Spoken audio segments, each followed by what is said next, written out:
Set in Provincetown, Cape Cod, it follows the story of Jackie Quinones, a national marine fisheries agent who stumbles on a woman's body washed up on the beach and decides to try and solve the crime herself. Here with us today, we have creator and executive producer Rebecca Cutter, whose work you'll know from Gotham and The Mentalist, director Rachel Morrison, who was the first woman ever to be Oscar nominated for cinematography for Mudbound and was cinematographer on Black Panther.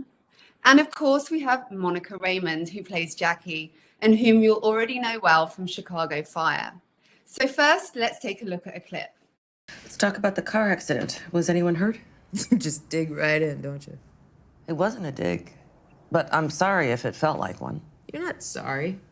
You're not fucking sorry. You want me to cry and tell you what a piece of shit I am or whatever. Isn't that how this works? No. We just talk. Fuck talking. All right? I don't need to talk because I'm fine. Jesus. I have an amazing life. I live in Provincetown, for crying out loud. It's like fucking lesbian Shangri-La, all right? I mean, so what? I like to party a little. Everyone does. But it's P-Town. In P-Town, you're either a fisherman or a gay on vacation. And either way, they party, all right? Everyone parties. Everyone parties like me, so it's fine, okay? I'm fine.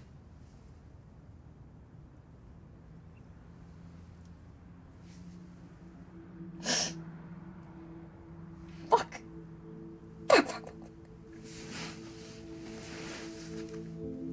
Jesus, I'm not sure why I'm crying. Wow.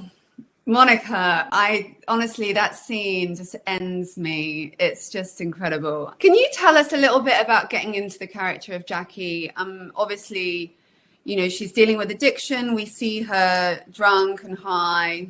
Then there's also her law enforcement background. Tell us a little bit about getting to know her and maybe some of the research you did. The role of Jackie was really my way into this project, and having Rebecca kind of lead that and sort of shaping her soul and shaping the world was amazing. You know, we were able to talk a lot about the experience of going in and out and where she begins, the arc through going through recovery, and how we talked about how that can always be shifty and it's not a linear thing. And then, of course, her being a fisheries agent, I had to learn what that was. So we did a lot of talking. Rebecca, again, has a lot of experience in Cape Cod in Massachusetts. So she told me, you know, I think Rebecca, a family member or a friend had experience there on the water. And then I got to shadow or do a ride along really on boats out there, which is pretty cool. I got to drive the boat and dock it.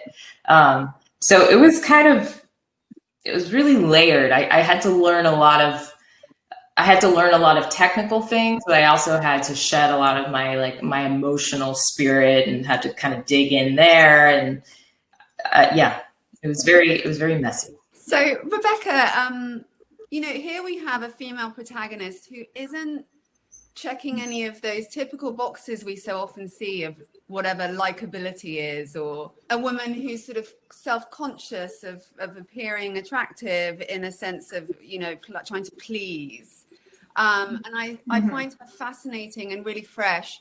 Tell me a little bit about how she came to be, how the kind of concept appeared to you. I mean, many different elements of it, from my father-in-law as a retired fisheries service agent and growing up going to Cape Cod and marrying a man from Cape Cod. All these sort of elements were part of the stew that makes up the show. But that was all sort of the background. The real kind of genesis was literally, I was just driving and I got an image of this character, Jackie Quinones, this woman who really is sort of unabashedly sexual, owns it, doesn't give a shit. We always joke, like sort of like the mayor of P-Town in her mind, you know, really in her mind, at least at the beginning of the pilot, you know, living her best life, and really sort of unself-aware. And I think that's, you know, incredibly refreshing to see somebody whose great appeal to other people is how few fucks she has to give. We all can relate to like loving that sort of unavailable person. And I think a big part of her arc is sort of becoming self-aware and realizing the areas that are self-destructive and realizing that she does deeply care, you know. I think that's a big part of what you love about her and what makes her frustrating and what makes her feel different. And Rachel, I think, you know, what really struck me here is the female gaze. I feel like we're with these women, we're not observing these women. It feels very much like we're living with them. Tell me a little bit about how you kind of maybe had that in your head, how you had the approach, what you knew you wanted to do from the beginning. I mean, I think I was very clear that it had to be very inherently subjective, you know, whether it's with Jackie and the female characters or even with Ray, that it was a very, you know, internal experience that everybody was having, and that as an audience member, you wanted to be sort of walking in their shoes.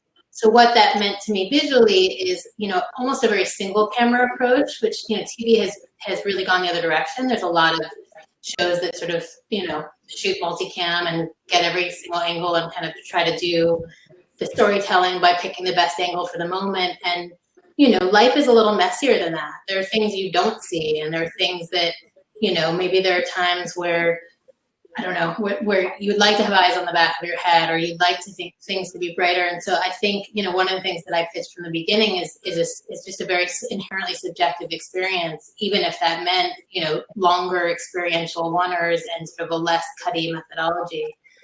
And I think it helps. And I think you feel like you're in this world living in another person's shoes. 100%. And the style and vibe of the show, I mean, I felt like I was waking up sweating with a hangover, and like, you know, just the whole style of it is very, you know, you feel the threat of danger. And this could be for all of you. How did you sort of work in that vibe and style? How did you get that creative process together? I mean, for me, there's so much beauty in imperfection, you know, and I think like the contrast between light and dark, you know, it's the dark that makes you feel the light. And that's a lot of what we're exploring with Hightown too, is that you have this, you know, this place, Provincetown, where it's like highs and the lows, the tourist season and the off season, the locals and you know, the locals and the tourists, and it's all these contrasts and extremes. So I think that's kind of one of the things that we were really looking to kind of to explore, I guess. I think what Rachel said about flaws is so important, because people always say, oh, we haven't seen, or, you know, she's such a flawed character or an anti-hero. And it's like, all humans are flawed. If you're telling an honest story in any arena, sitcom, anything, you're telling a story of flawed people. So, but we were talking, you know, imperfections and details. And I remember we were joking, like Monica had a cut on her hand and there was a Band-Aid, and we were like, no, that's production value on this show. You know what I mean? It's like, how can we layer this with as many sort of real elements? And I think we all agreed on that, and we had a great time, but we also had a great collaboration. Monica, obviously the issue of opioid addiction is really prominent in the show. It touches literally everyone.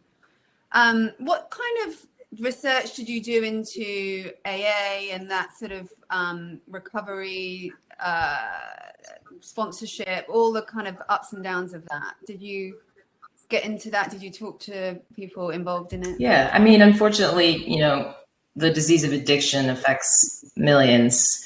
And I mean, I dare I say every single person who's listening probably knows one, two, whether it's a family or friend.